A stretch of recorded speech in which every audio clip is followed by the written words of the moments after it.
Hello and welcome to Harmoniously podcast. And today with us we have Anika. Hi, Anika. She's Hey. Daikini and Tantrika. And so we're going to have an amazing episode. I'm so excited and so grateful that you are with us. And as usual, we're going to start with a short tune in. So just if you're able to close your eyes, and let's just take a cup of breath together. Just connect with your breath. Just allow yourself to drop into the present, the now, into this moment. Just allow yourself to be arriving to this moment and time. And then slowly you can come back and open your eyes. All right, so tell us about yourself. Tell us more about who you are, what you do, and so on. Yeah, so my name is Anika. I'm 35 years old. I'm a mom. I've been doing body work for a little over 11 years now. And wow. this body work has evolved itself through the process of doing emotional healing work with people and then kind of evolving into this world of kind of helping people through their traumas and their sexuality. And I fell into Tantra work in like about 2020 and went to a Daikini training in Florida and just kind of realized it's just a natural flow of noticing that this is a need for people and helping people through it. And so I do that full time. I do massage full time, and then when I'm up for it, I do Tantra work. And Tantra is a loose term that I use.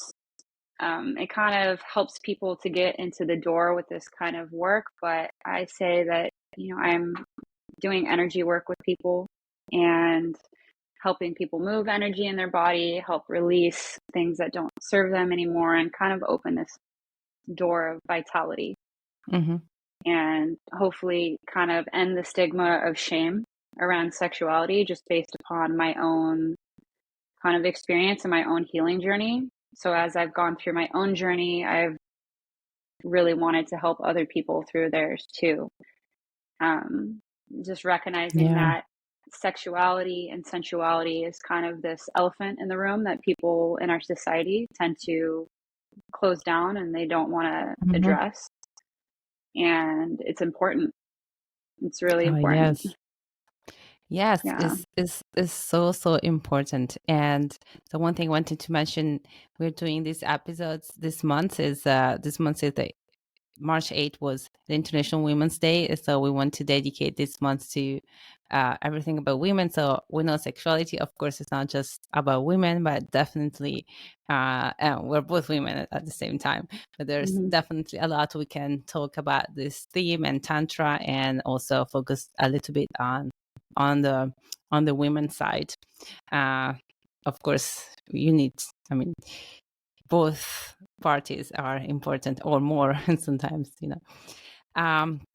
so yeah, can you tell us more about like Tantra? So as you said, is a loose term, and definitely we hear about Tantra. There's a lot of misconception, and also like it is used also in many ways that probably is not the proper way. So tell us more about what Tantra is. Yeah, so Tantra gets misconstrued in this day and age because people associate it with just sex. But Tantra means to weave, and I know that many people can have different definitions of it.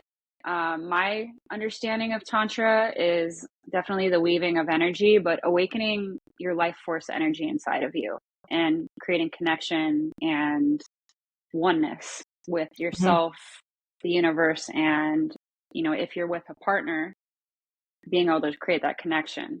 But I always tell everybody, I tell my clients that the connection, in order to have a connection with someone else, you must have a connection with oneself first. So knowing how to tune into your own energy and awaken your own energy and move that before you can share that with someone else. But when that divine connection comes in, that's really beautiful. So I think in our society, we get confused with Tantra being like Kama Sutra or something Mm-hmm. like that. Like, oh, it's just about sexuality. And I have, clients come to me thinking that, oh, this is just some sexual experience. So they're like, oh, I heard about it. I want to have this experience. I'm like, well, this is actually a lot more than that. And I take them through, meditation and breath work and how to tune into themselves and saying, hey, this is actually more about awakening your energy and having this experience that you've not had before or that you're used to, Mm-hmm. and opening your eyes and body and heart and soul to a different paradigm and experience. Yeah. So it's nice. And then, with women, it's helping women like release shame and tuning into their divine feminine. Mm-hmm. So Yeah, that's beautiful. That relates a little bit to my next question. That it was gonna be, what are the main complaints that your clients, especially women, comes to you with? yeah, so with women, there's a lot of like numbness. So women can, maybe they have shame around themselves and their body image and difficulty connecting with a partner, difficulty connecting to themselves. I know that with me, I had experienced numbness from shaming. So I love helping women through that. And Mm-hmm. I think a lot of it is like women have a lot of pressure on themselves to have to perform and do all these things, and it can create this shutdown in the body. And there can be pain in the vagina, there could be numbness in the vagina, and a lot of women aren't actually orgasmic. And Mm-hmm. that's what breeds us. And then with men, I hear a lot of complaints about they have difficulty with, I mean, this is both men and women alike, and they kind of stem from the same source.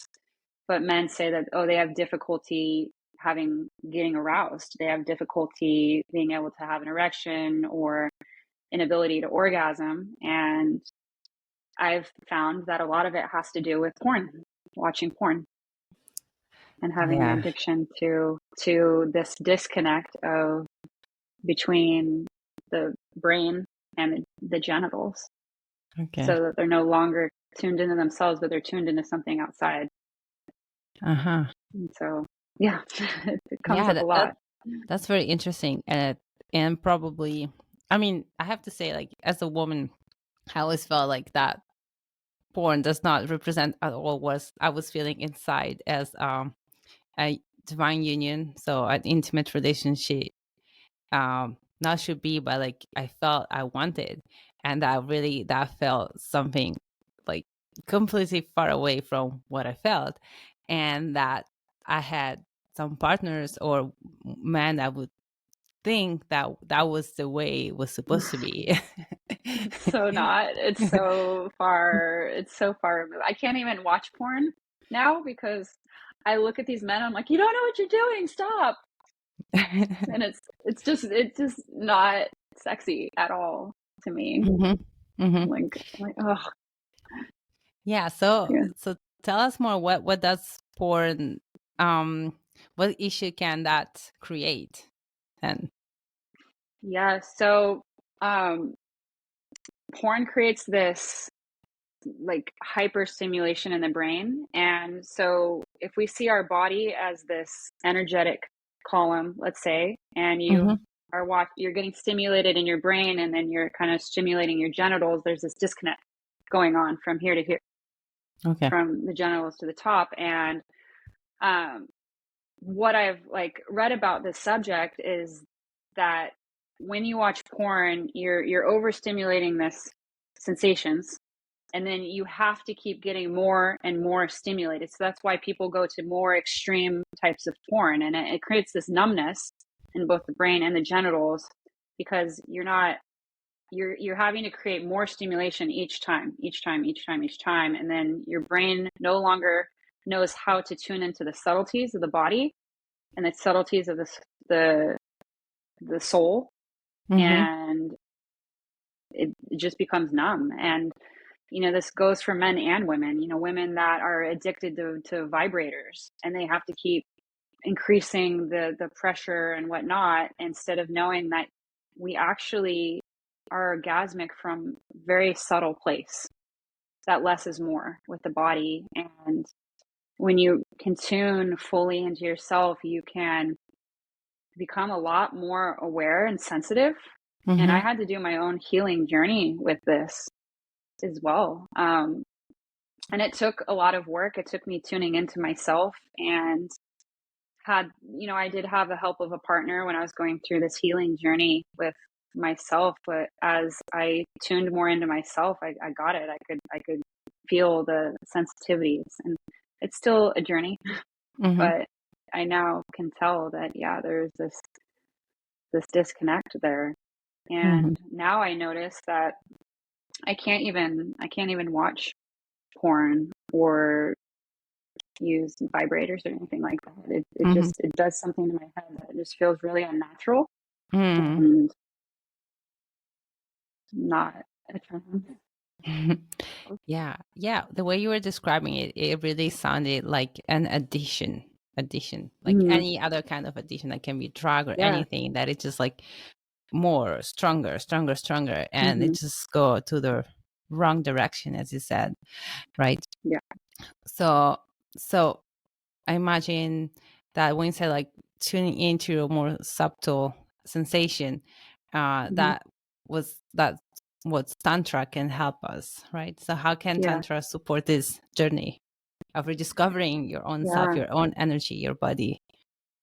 Yeah, so it's about tuning in to the self. And so when I am working with a client, I go through meditations where I'm doing visualization in the body to create a connection with body and spirit. And I'm a very visual person. And I hope all my clients that come to me are as visual as me too, because as I say this to them, I'm like, oh, I hope that they can see. But I tune into energy centers of the body. So I show them an image of the chakra system and saying, hey, you have these energetic centers in your body, and asking them to tune in, and then visualize the energy moving up. And so as arousal happens, having them tune into this energy that is growing. And so where can you feel it in your body, this arousal growing? So maybe tune into the genitals, and then I say, hey, imagine a flame. And with your breath, you can expand this flame, you can dampen this flame, you can move the flame up into your third eye, move it up into your mouth, have them hold their tongue on the roof of their mouth, hold this in the palate. I have them breathe into their heart and do all these different kind of meditations that help you drop in to your center, so that you can visualize that, oh, I have these power centers inside of me that I can always have access to anytime I need. And this has helped me too. And there's a couple books that I read that helped me tune into these energies myself. But 2 years ago, I was non-orgasmic. And so I started doing this breath work on myself and going through this healing journey on my own. And because I started getting into Tantra work, and I went to this Daikini training, and that's when I started realizing that I had numbness in my body, because all these women around me were highly orgasmic. I was like, oh, I think there's something wrong with me. So I started going through all this breath work, and and when two people are making love, this can go for making love with a partner or self-pleasuring, being able to tune into your energy that's inside of you. So when you're watching porn, you're looking outside of yourself at something else, and you're not actually present with what's going on inside. And so I found with breath and intention, you can move and increase energy, and it turns into a meditation that can move everything. And then this energy goes up instead of wasting. Hmm. Yeah, Yeah. that's so beautiful. It's really a great, it's another way that of how this journey of awakening or growing more consciousness work. It's always, like, as every part of let's say ourself or our life or our body, we tend to look outside while the answers are within, and it's this journey Mm-hmm. of rediscovering what is happening within. And so with sexuality is such an important part of life. And so even here it's interesting how this happening, that we tend to look outside, we tend to compare ourselves to maybe porn, or Mm-hmm. even like um myself, I have to say it was more like in movie in generals that right now they're kind of explicit, and so it looks like this high performance, or that it has to, or gives you like a sort of script of how as an intimate relationship should be, and then you try to Mm-hmm. perform a script that is not what is feels right for you. Yeah, And so totally. retuning in with yourself and with your energy and rediscovery, it's really beautiful. And Mm-hmm. yeah. Well, yeah, and on the subject of a script, so that goes under the complaints about people, Mm, because I women think that they have to look like porn stars do, and men think that they have to perform like porn stars do. And I can't tell you, I mean, it took until my last partner for me to actually have a real intimate experience. And every other man that I'd been with before that, it's like you could tell that they were taught by porn. And so they didn't know how to actually connect with me. They were just trying to push buttons on me, and none of it ever worked. And I thought that there was something wrong with me for years, that I was like, I don't feel anything. And then I realized it's just because my partner didn't know how to actually connect with me. And mhm, then, with women, I hear all the time, like, women are insecure because they think that I had a dear friend actually, and I wanted to cry for her. She's telling me that she wanted to get a labioplasty. Do you know what that is? yeah, yeah, I heard of it. It's when they cut the lips of the labia to Mhm, make them small and tucked. And she was like self-conscious. And I'm like, what do you, and I gave her a tantra massage, and I was like, what are you talking about? You're absolutely beautiful. And why would you even think that? And because she saw in porn that she needed to look a certain way. I'm like, no, this is actually better. I think that you can actually get more pleasure from having, and everybody's different. It's beautiful. That's what makes women beautiful, is how unique mhm, everyone is. And if every woman knew how unique and beautiful they were, that would be so much better. It's just the image of porn and the scripts, and yeah, none of it is like authentic and organic. And that's what mhm, tantra is about. It's about just being present and being, I tell my clients that it's not about getting from A to Z. It's about that middle. It's about that dash in the middle of mhm, of what's going on in the in between, rather than mhm, getting to that end point. mhm. Yeah, exactly. It's like this very goal oriented like Yeah. thing that people imagine that should be, but it's not. It has to end that way, and that's it. And it's like, yeah, very scripted, as we just said. But actually, with Tantra, is more of a rediscovery of just create your own script, and actually don't even create a script. Just go with the flow, really. Go back to reconnect with yourself, with the breath, with the flow, and connect with another human being that is with you, or with just yourself. Which is also really good and enough. um Mhm. mhm, It's shocking to me, actually, because it seems so basic instinct for us to be able to connect with another human being. But our society we've become so disconnected from each other mhm, and ourselves, that people in long-term relationships don't even know. I've had many couples come to me that said, they basically told me that when they have intimacy, that they just do the same thing each time. It's like, we have this routine, mm, you know, like, I had a guy call me recently, and he goes, I just don't know, we don't know how to connect with each other. I don't know what to do because we've done the same thing for years, you Mm. know. He's like, I go down on her, she orgasms, and then I penetrate her, and we have sex, and like it's like a very monotonous thing. Mm-hmm. Oh, honey. Yeah, let's teach you how to really connect and just be playful. It's about bringing playfulness and presence into it. Uh-huh. And Yeah. So, and what else do you teach couples? Do you often hear this complaint that couples have this monotonous routine? yeah, that they just don't know how to connect with each other. They don't know how to communicate with each other. I've had all kinds of different couples sessions, but the ones that stand out to me are, you know, the couples that, you know, they're kind of, I don't know how to describe them, but they just get into these relationships and they don't know how to connect, and they're just doing what they think they're supposed to be doing with each other, but they don't actually know how to connect. So I teach them eye gazing, I teach them how to just Mm. touch. And then I've had other clients that the woman doesn't feel safe in her expression with her partner, Mm. so she can't tell her partner that what she likes or doesn't like without feeling like she's offending him. So then they don't have Oh, this communication, they don't have this like safety and connection. So I've taken oh. them through, you know, I teach the men how to touch their woman. I teach men how to give a yoni massage to their wife. I teach them how to touch.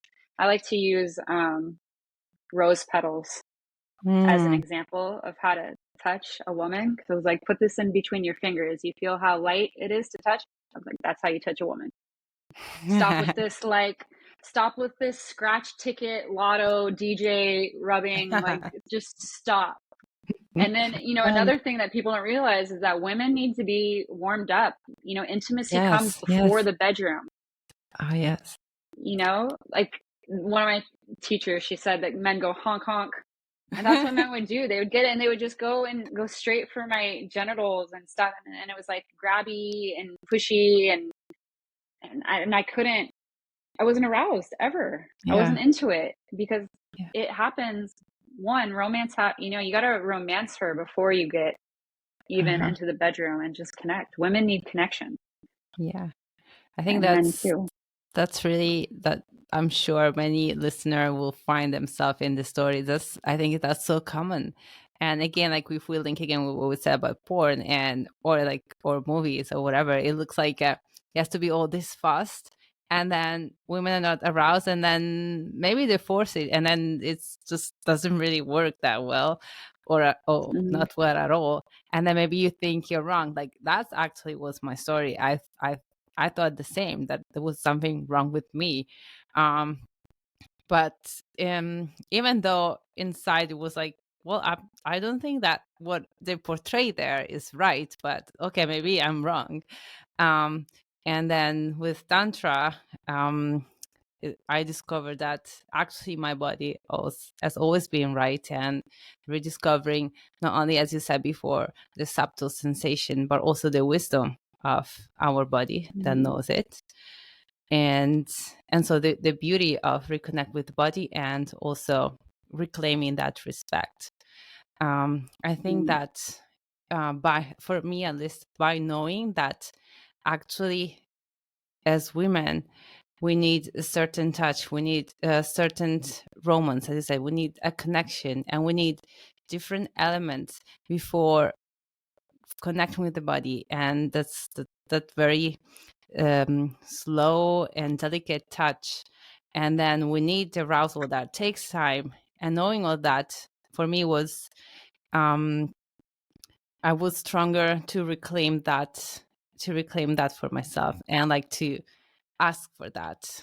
While before, without Mm-hmm. knowing, and the world around was portrayed another way, it was just like, well, maybe I am broken somewhere. No, yeah. And, you know, you said too, being able to speak what you want. Yes. I think that's also a huge, I mean, this is a huge challenge I faced, is people pleasing and not Mm, speaking yes. up. And so how many women out there are faking orgasms or doing whatnot because they don't want to hurt the man's ego, and then it's just this cycle that gets repeated. And we get to feel safe to voice our opinions and also say no, because when you said forced, something that can happen in the body, this happened to me when I had these forced sexual encounters. And I'm not talking about like just rape, but also just kind of having sex when I'm not aroused, which is many times, that actually created numbness inside of me. And so for years and years and years, I was having intimacy with men, trying to find connection through sex, when I realized all I needed was actual, probably just intimacy, you know, the closeness and maybe physical touch, cuddles. But I'd get into these relationships, and then it occurred to me, you know, this was like 2.5 years ago, that I came to this stark realization that I was extremely numb. And I finally, you know, I had this partner, and I finally admitted to him, I said, hey, when we have sex, I don't feel anything. I don't, and I like, it was a really emotional experience for me, because I'd never felt safe to express to my partner my needs and wants and desires, and that I needed slowness and safety. And he really walked with me on this path, and was able to wake myself up. And it's still a process, you know, but I've seen, I've really come a long way. And now I'm like, okay, if I can heal this aspect of me. And it was on top of that too, you know, I grew up in a really religious upbringing, where there's a lot of sexual shaming and body shaming. And there's been some really fascinating uncovering about that. You know, I can go down this rabbit hole of religious shaming and oppression through the years. I read a really good book. I don't know if you've heard of the book Vagina by Naomi Wolf. No. Yeah, that book was the one that like really started me on this journey, because she really goes into like the history of sexual oppression with women, and how basically our power has been cut off because of all of this disconnect from our sex and our power. And when women are in their sovereign sexuality, we're unstoppable forces. And so, of course, you know, the powers that be in the past, you know, wanted us to be powerless. So you take away the sex, you take away a woman's power. But when we're in our truth and our sovereignty, oof. Yeah, tell us more. I want to know more about this awakening this sovereignty. Yeah, just being able to come into this badass persona. I want to say it's a persona, but this like beingness, you know, we are these all-knowing, beautiful forces. And two, it's not about, I think people get confused with feminism as being this like men versus women, and like women. It's not that. It's, we're weaving together. The masculine holds the feminine, and the feminine holds the masculine. These are two things that come together and work simultaneously with each other, and weave beautifully, because not one sex is better than the other. We come together. And, you know, and this goes for, you know, I know that I'm not talking about just gender, but, you know, these energies. Yes. Within us. Yeah, for sure. Yeah, when you were saying that, I was thinking like, yeah, also like in an intimate relationship, or like sacred union, as it is referred to in Tantra, right? It's beautiful to think as women come into their power there and are able to express more what they need and want. Also, the men at the end would love to know and be able to actually touch a woman and create this connection with a woman the right way. And so, what's your experience about that? About how men can, like because we were saying before that normally as of what we see in society, we don't, men also women, we don't really know how to approach sexuality in a way that is more in alignment with how our body wants. And so there's all these okay, wonking and DJ and all this too quick of a relationship, or also monotonous. So but one of the issue they were saying that maybe, at least for me, or one some of the clients, like, was without even knowing actually, um that without knowing our body and knowing how sexuality work, it was hard for me to communicate that. And once a woman also know better how her body work and how her body aroused and all that, and we're able to communicate that to a partner as well, the partner being able to know that and opening this communication and this connection, it will benefit as well from Mm-hmm. this new understanding and this new knowledge. Yeah. Well, too, we also have our throats and our yonis are connected. And Okay. so I've found, when we're not speaking up, it's creating these Okay. energetic blockages, and then our partner can feel it and they Uh-huh. don't know. It's amazing. And I've seen this like play out in my own life is when, Mhm. I'm a visual person. So I see these like energy openings and there's a blockage. And I tell this to my clients too, that, hey, when you're not being honest with your partner, she knows. Mm. She can feel it. A woman knows when Yes. something's amiss, when something's not right. And so, every time there's like a dishonesty or something, it's like it creates this like little wall and kind of holds back. And so if you can be completely open with your partner about your fears, wants, desires, and if you're struggling to be able to communicate with your partner, that should be the first step. And I tell Mhm. this to people all the time, that if you are having trouble with intimacy with your partner, let's start with the communication. What's going wrong with your communication? I asked I was like, why, and I have a lot of male clients come to me that say, oh, I'm like, I asked them one thing is like, are you married? Are you in a sacred union? Does your partner know about you coming and seeing me? And I don't want to work with men that aren't honest with their partners, because this just creates, I was like, do you care about your marriage? If you care about your marriage, then you need to be open with your partner about Yeah. this, because she can feel it. And it's an interesting topic to dive into, because they obviously don't want to go there a lot of time. Mhm. And it can be a little bit of a tricky gray area. But ideally, that is my ideal clients, that they're open with each other and just being able to feel comfortable. And so maybe if you're not comfortable with your partner, maybe taking a step back and finding playfulness. Let's Mhm. go back to playfulness. Mhm. Let's come back to joy. Mhm. The little things that make you excited about this person in front of you. And I create like a gratitude practice of, hey, can you tell your partner 10 things that you really enjoy about them and really like? And how often couples forget. They get so caught up in their lives that they forget these little things that they love about their partner that brings joy, and why they Mhm. love them. Mhm.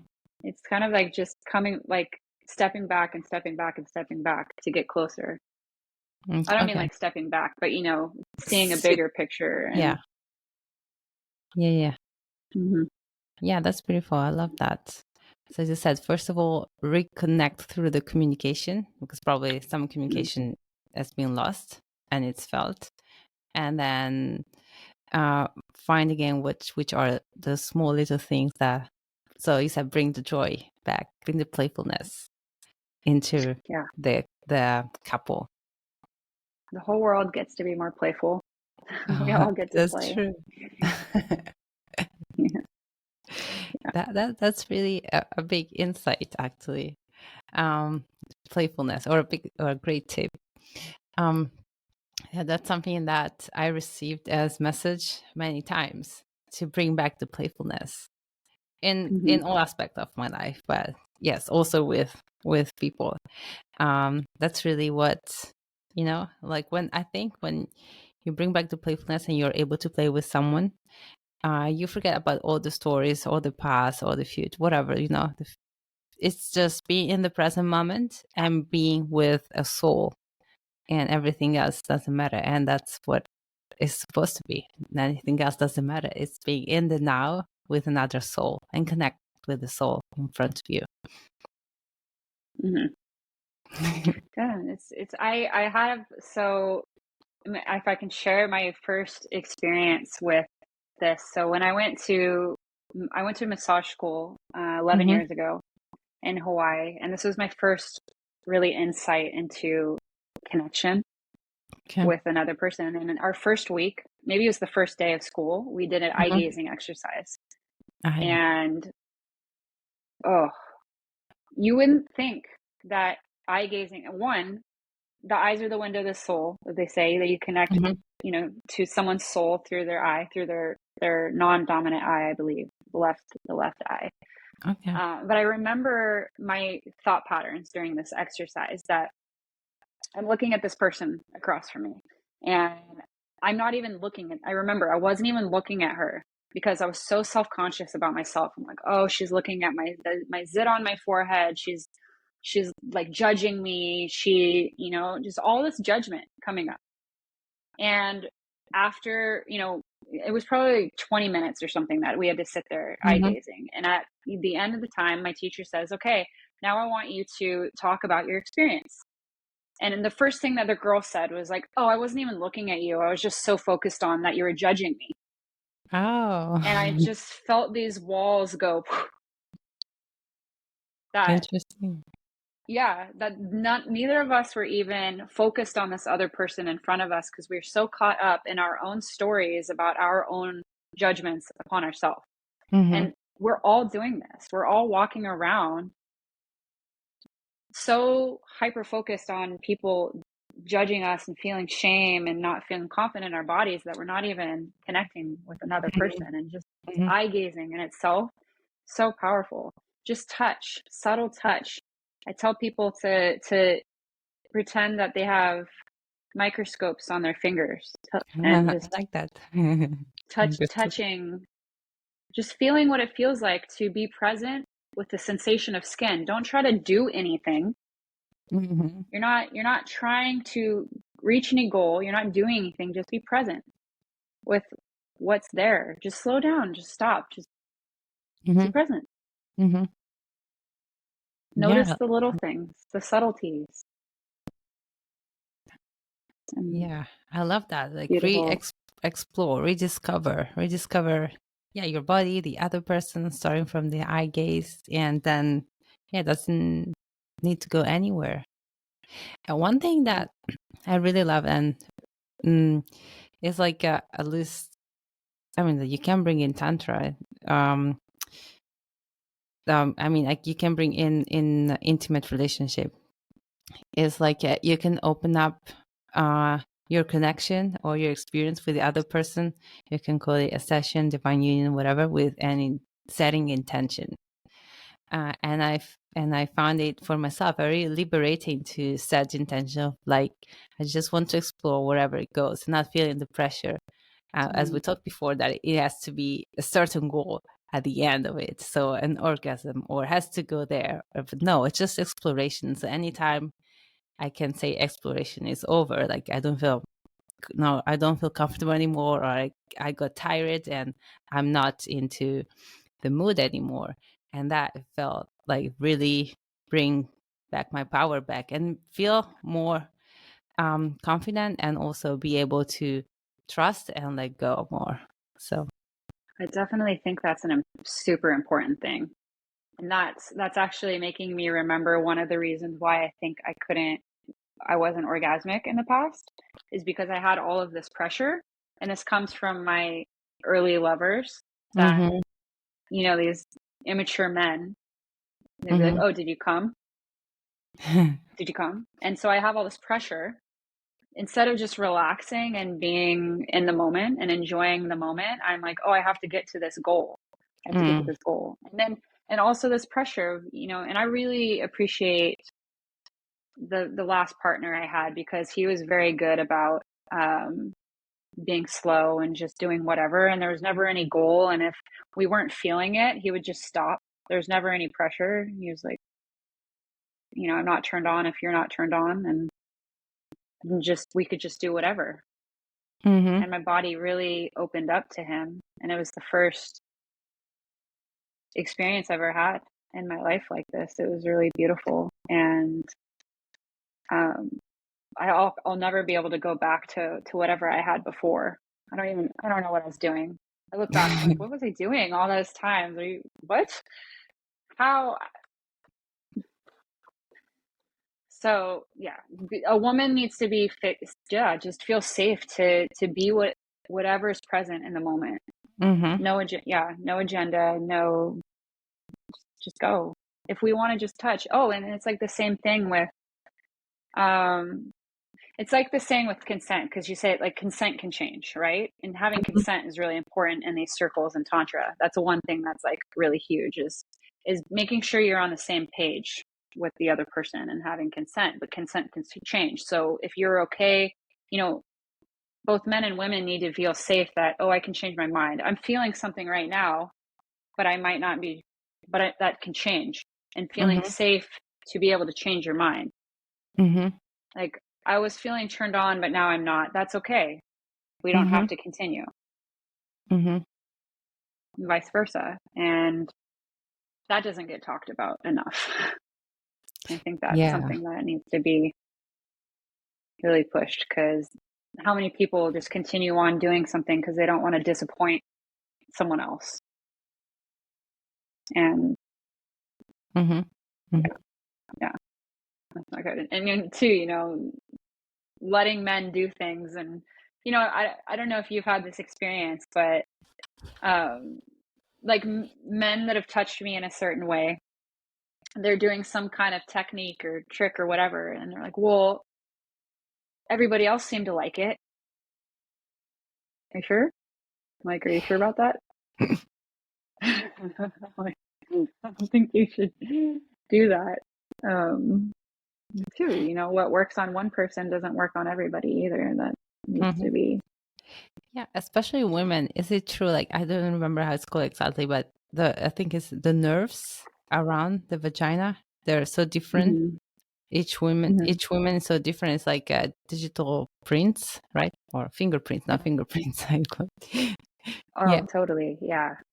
Yeah. Everything can be. That's actually what I learned in that book, Vagina, that I Oh. talked about, because she's Mm-hmm. talking about how she went into the science of orgasm. And yeah, every woman is different. What turns one woman on, it's like this very unique map. So each woman has their own blueprint of what works and what doesn't work. And I think this is really the beautiful thing about having a self-pleasure practice, is Mm-hmm. that you get to know your own body and how your own body works. Mm-hmm. And I didn't have one growing up. I was taught as a young girl that touching yourself is bad, and having anything like that was bad. And so I never got to know myself. So of course, how can I tell a partner what I want or what's good for me when I didn't even know myself? So I spent all these years having no idea about my own self, my own triggers, push points, whatever you want to call it. Mm-hmm. And so I guess men were probably just as confused as I was. Mm-hmm. Yeah, I don't probably. know how to, how can a man turn me on if I don't know how to get turned on myself? And now, now I do know. Mm-hmm. So, Yeah. So, and that makes me think of a next question, that is, when is if a woman or a man, whoever would like to start this journey into tantra, that maybe they're listening and they're like, oh, I resonate with not really knowing anything. So how they can, what would you suggest? Where can they start? I mean, I definitely always encourage, reading books on the subject, and then developing this practice, this self practice with oneself. And if you do have a partner, connecting with your partner and talking about this stuff. But I think it really starts with yourself. And I found a lot of benefit from reading, a couple books that really changed how I am able to connect with myself. Like Vagina really blew my mind, that book. And then Liberation of Orgasm by Sophia Sadari. Okay. I taught myself how to have the hard to obtain cervical orgasm, apparently, listening to her book on a road trip, which is really funny. That was a funny story. Yeah, and just but I mean, it's kind of a combination for me of like all the things I've kind of learned in different circles and weaving them together. So learning breath work, and I learned breath work from Joe Dispenza on that, and so I weaved that into the breath work I learned through Tantra and like meditation practices, and just kind of weaving all of these things into the world, into this understanding of myself. And then my massage school was learning how to touch. So I tell people, can you come back to the basics of learning how to be subtle with yourself, and just come down to simplistic stuff, just learning how to touch yourself, getting in the shower and going slow, having a self-care routine with yourself, breathing, closing your eyes and taking some breaths and noticing what happens in your body when you're able to breathe. I tell people, close your eyes, breathe into your chest, feel your belly expand, your ribs expand, and noticing your body, noticing things in your body. So this comes down to somatics. So I bring somatics into my work as well. And this is getting present with the body, getting present with the sensations, the emotions, all of that. Can you feel tightness in any parts of your body? Because everyone's running around with no awareness of what's going on. And it's like all of this is spinning up here and it's not resonating with here and slowing down. And this is why people are so neurotic all the time, because they're not taking these moments of pause to get present with what's going on inside of them and possibility. It's just like and connection to the earth, grounding to nature around us is really important too. I tell people, can you just go outside and take your shoes off? Go feel what it feels like to have your feet touch dirt. That all comes back to the subtleties. And taking a moment to slow down. Everybody's just going, you get up, go from one thing to the next, and autopilot. And people are on autopilot having this routine of blah, blah, blah, blah, blah, blah, blah, but they don't even notice anymore what they're doing. Yeah. And then the autopilot also moves to, or is used also in sexuality, as we said before, and then become monotonous. Yeah, that's beautiful. So reconnect again, as you said, with the subtleties, with the body, with the sensation, with the breath, read books. That's what actually also fascinated me about Tantra. So I was, and I'm still am, in spiritual journey. And at first, when I started my spiritual journey, I was like, okay, well, this sex things, I'll just be in a spiritual journey, like a sort of nun or whatever. It's like nothing. And then like I realized that no, that was also one of the message I received, that is like, well, if you want to become whole, so the spiritual journey also includes everything. So also sexuality. You cannot become whole, denying one part of you, denying that, and not trying to even feel anything about that. And so, and with Tantra, it's like it was opening up to all, as you said, this subtle, the reconnection with the body, and all the beauty that also this part can be when it is approached with respect, with a sacredness, and with is anything you said is beautiful, because this also, anything that we have in our body, in our mind, everything that is with us, when we start this journey within, it's where we have all the answers to at the end reconnect. And it's also a path for personal growth and spiritual growth, and just to awakening, I feel. Mm-hmm.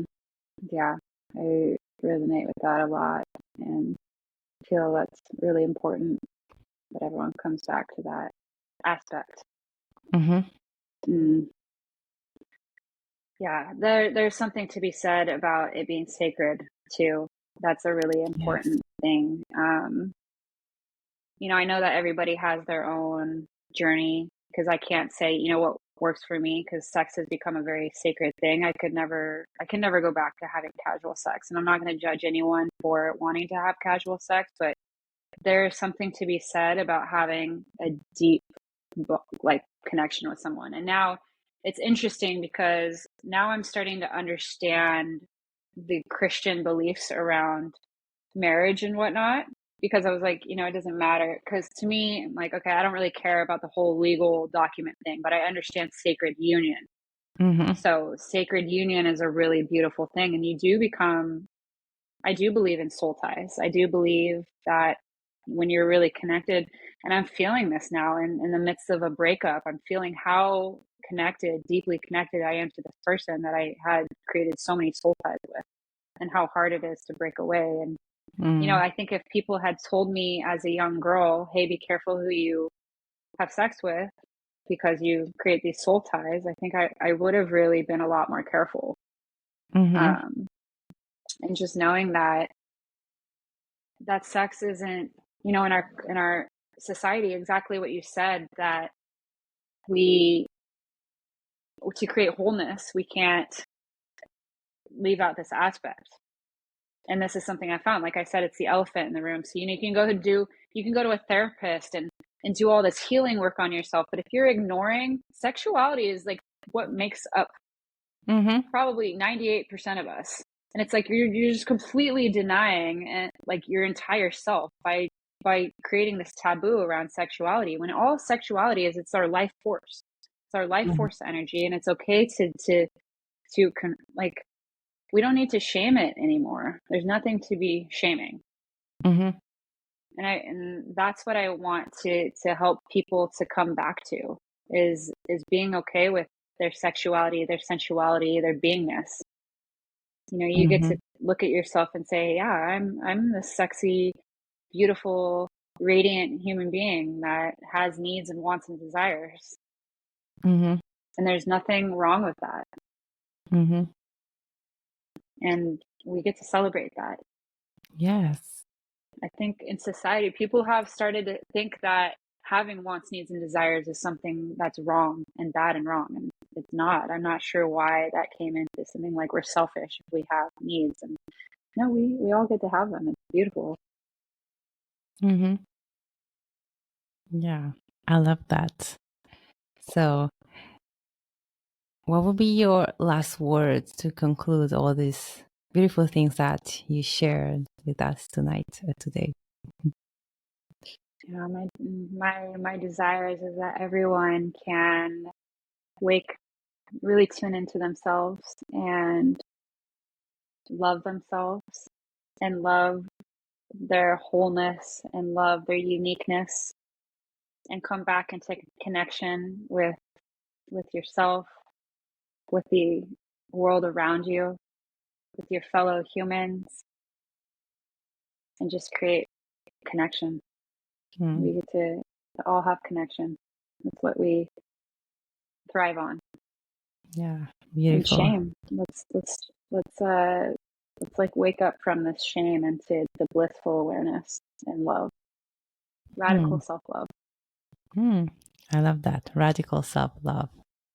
Beautiful. Thank you, Anika, so much for being a guest on our podcast. Thank you for everything you shared. And thank you, everyone who's listening. If you like this, please comment, share. And if you have any question, we can follow up. Thank you. Thank you so much for having me.